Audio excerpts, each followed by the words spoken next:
History says Cleopatra seduced powerful men, but that's a lie. She wasn't controlling men. She was controlling power itself. And once you understand how she did it, you'll start seeing it everywhere. Power is not given. It is taken. It moves in silence. It controls perception. Psychology of power. Master the mind. Control the game. What if everything you think you know about Cleopatra is wrong? What if she was never the seductress history portrays, but something far more dangerous? For centuries, her story has been reduced to beauty, romance, desire. But empires don't fall because of beauty. They fall because of strategy. Cleopatra didn't just influence men, she influenced power, and power changed the course of history. But here's the question. No one asks, how does a woman, surrounded by betrayal, war, and collapsing empires, manage to stand at the center of it all? To understand Cleopatra, you must stop looking at what she did and start understanding how she thought, because her greatest weapon was invisible. What kind of mind is created in a world where trust doesn't exist? Cleopatra was born into chaos, not metaphorical chaos, real chaos. The Ptolemaic dynasty, her own family, was built on violence. Brothers killed sisters, sisters betrayed brothers.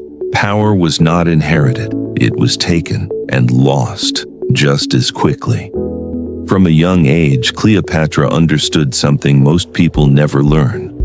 Power is temporary, and if you don't control it, it destroys you. This environment didn't make her fragile, it made her aware. Because when survival depends on perception, you learn to read people, and Cleopatra became exceptional at it. What if her greatest advantage was something no one expected? Most rulers of Egypt didn't speak Egyptian. They ruled from distance, from hierarchy, from separation. Cleopatra did something different. She learned the language, not just one, multiple. She spoke directly to her people. No translators, no barriers. This created something powerful, connection, and connection creates influence. This is where most people misunderstand her. They think her power came from attraction, but attraction fades. Connection doesn't. What if Cleopatra was never the most beautiful woman in the room? Historical evidence suggests she wasn't. Egypt is yours, So why did Caesar, history as long as remember I am her its that queen. way? Together, Because we unite the perception East and West. is more powerful than reality. Cleopatra didn't rely on natural beauty. She engineered perception. Her appearance was calculated. Her entrances were theatrical. Her presence was intentional. She didn't just enter a room, she controlled it before saying a single word. This is psychological dominance. Because when people believe something, they act accordingly. And Cleopatra understood that better than anyone. Julius Caesar. What happens when intelligence meets absolute power? When Cleopatra met Julius Caesar, it wasn't coincidence, it was strategy. She didn't approach him as a subject. She approached him as an equal, and that alone changed the dynamic.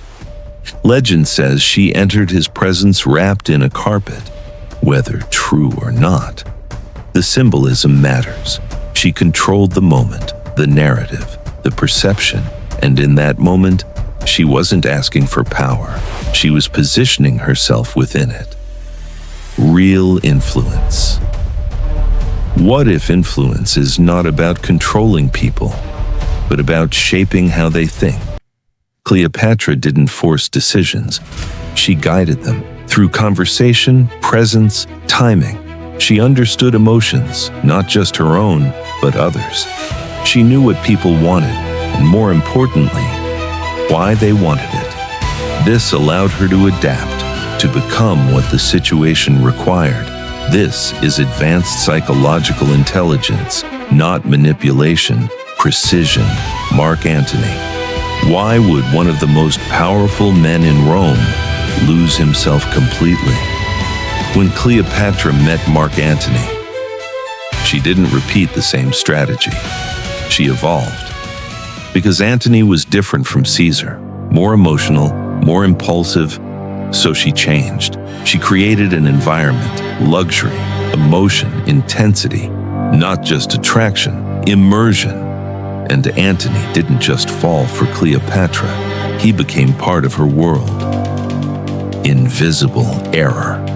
What if her greatest strength became her greatest weakness? Cleopatra's power depended on influence, but influence has limits, especially against systems. Rome wasn't just a leader, it was structure, and structure doesn't respond to emotion, it responds to control. This is where her strategy began to fail, not because she was wrong, but because the game changed. Octavian. What happens when strategy meets something colder? Augustus was not like Caesar or Antony. He didn't react emotionally. He calculated, he waited, he built narratives, he turned Rome against Cleopatra, not through war alone, but through perception. He reframed her from queen to threat. And once perception changes, power follows. Fall. Was her defeat inevitable or strategic miscalculation? The Battle of Actium was not just military, it was psychological. And for the first time, Cleopatra was not controlling the narrative, she was reacting to it. And reaction is always weaker than control. Finalizing, what if even in defeat, she refused to lose control? Cleopatra's death remains a mystery. Snake, poison, execution, no one knows for sure. But one thing is clear.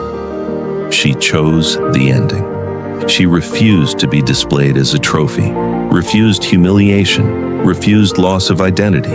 Even in death, she controlled perception. What if Cleopatra was never about beauty, romance, or tragedy? What if she was something else entirely? A strategist, a psychological operator, a master of perception. Because in the end, she didn't just influence men, she influenced history. And history still doesn't fully understand her. Power shapes history, but psychology shapes power.